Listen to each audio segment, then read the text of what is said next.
Oh, I thought that was maybe there for a reason. No, neglect.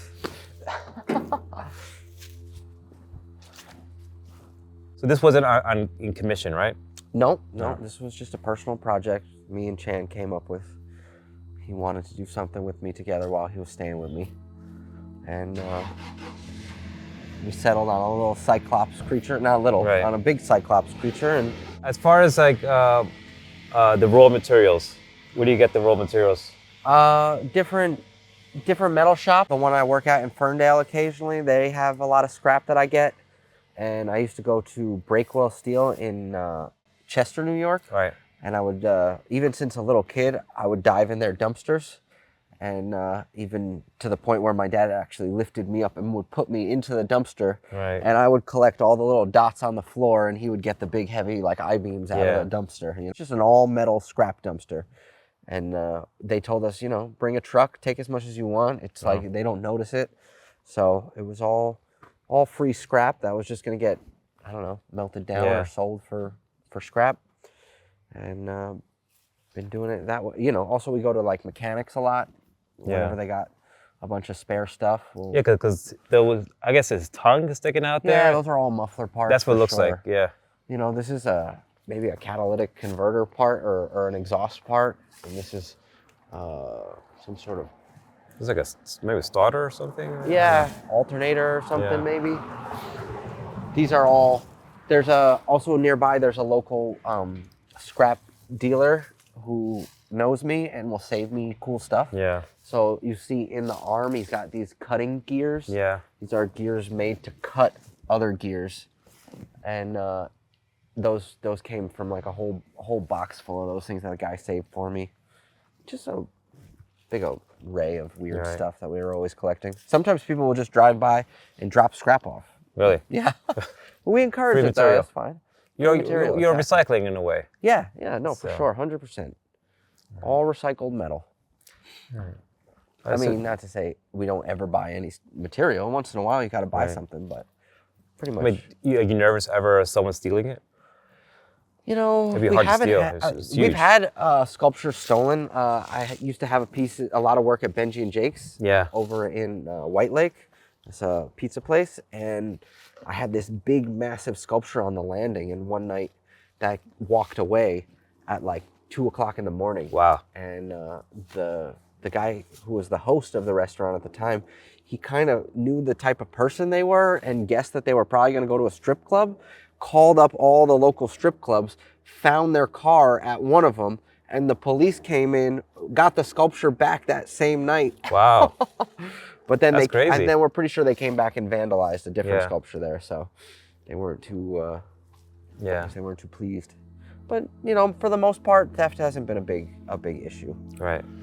I said they're nice and warm. Well, they stay in my pockets. Where's that little piece of material? Want me to torch that down for you some way? No, I'll just cut it with the welder.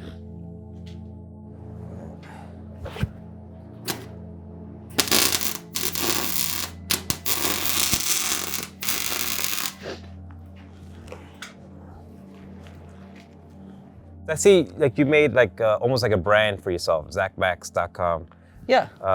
That's my brand. That's your brand, and nowadays with artists, I think that's an important thing to do, right?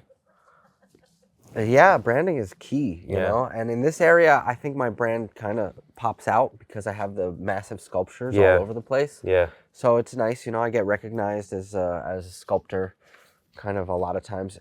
I recently got connected to New Memories because they had a First Friday show with my work in it, and then they did a couple other shows, and I was really delighted to find out that a lot of them already knew who I was and were very excited to meet me. So that was really, that was very cool, you know, and that happens somewhat frequently where you find people who are like, oh, I love your work, or I know your work.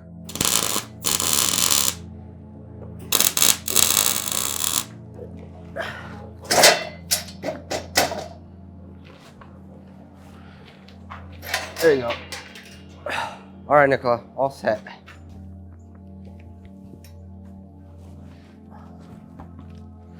And yeah, here's a couple more.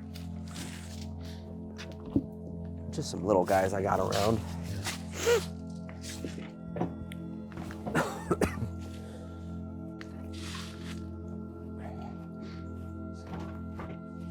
Do you name your pieces? Any of the pieces, or just? Some of them, not always, but mostly I do. A lot of things get named Jerry. Okay. I name a lot of them Jerry or Steven or Eric. This is probably an Eric here. This is a little Chihuahua, and this is the Evadorax, and that's just a horse. Let's see if I have any It's others. beautiful.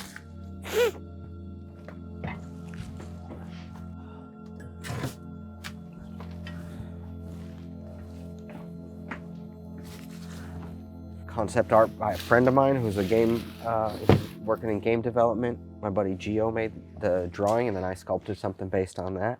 Oh, nice. And yeah, that's just stuff I have lying around on the property. I do a lot of melting faces. If you come to New Memories over there, you'll see there's like a whole little exhibit of dripping heads that I got. I like that one. That's nice. Thank you. Yeah.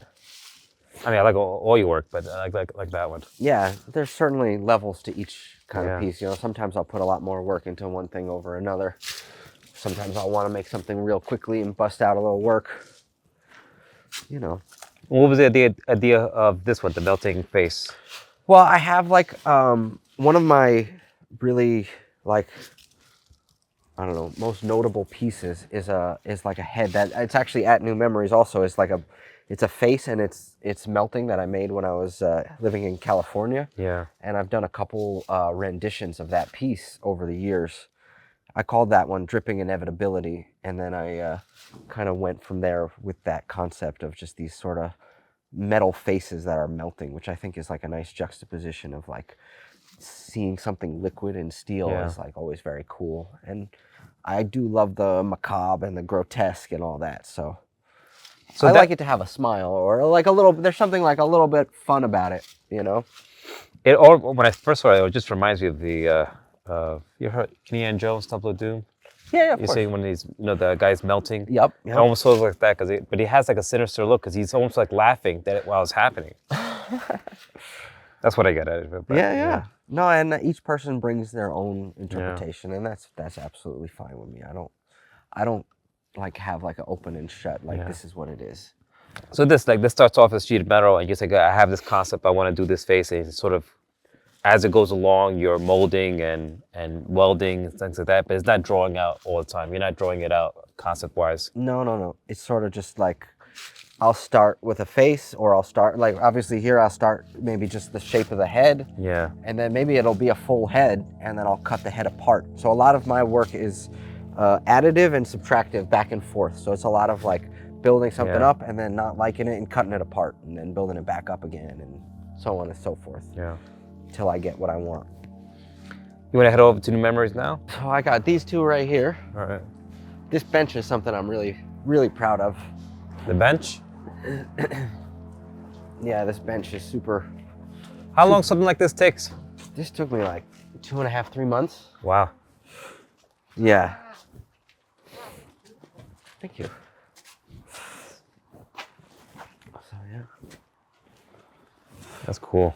And then Yao Ming got a new paint job for the Decrepit Ghouls show. And now he invites you Was to come. his head always Yeah. yeah? Yeah, I just added a little extra blood. Yeah.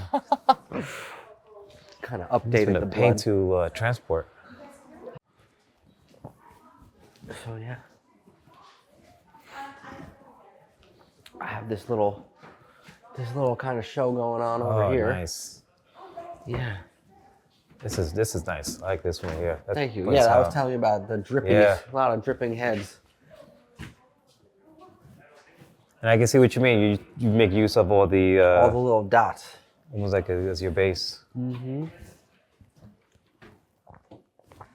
And this is your dripping face series. Yep. Part of the dripping faces. Any particular people you were modeling after, or Nope. Just kind of going off of like. This one is a guy I knew in Watsonville, California. He was a diesel mechanic. And then this one, which I made this one I made like 7 years ago, and then I recently made him as like a cousin or a child of this guy. So they're related.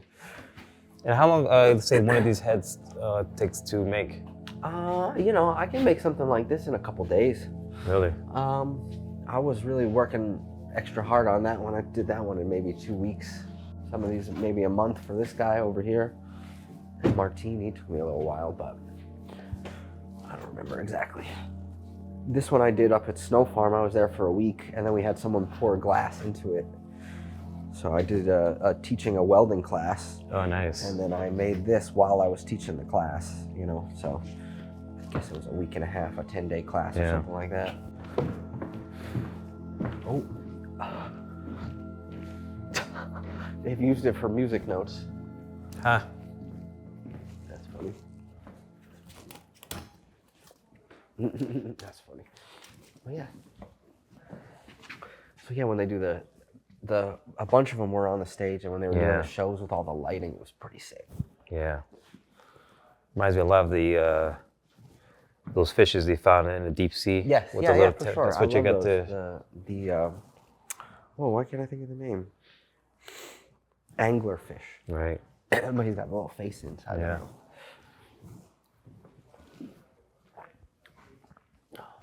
What are the teeth made out of? So when we were at that shop we were just in, they Yeah. have a piece that they cut the edge off of to make a little flattened edge on it, and it creates that really sharp little triangle.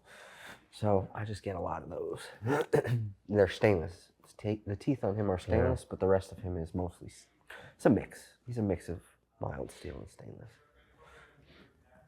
So before you go into that, I just want to ask you, you know, now that you had all this experience here and doing this, you know, if you had it's a weird question, but if you had like a time machine, let's say, and you go back to as a young kid, anything special you would tell yourself?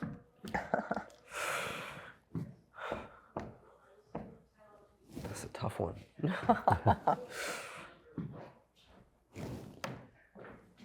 No, I don't think so. I just kind of stay the course. Stay the course. It's worth it in the end. Yeah. I don't know, maybe there's like little opportunities or things that I missed throughout my life that were available to me, but I don't think I have anything not related to the career anyway, you know? Right. Well, I said thank you for your time. I appreciate it. Oh, no, it was a really pleasure. Thank you. fantastic meeting you. I've always wanted to meet you, so. Yeah, you guys have been great. Yeah.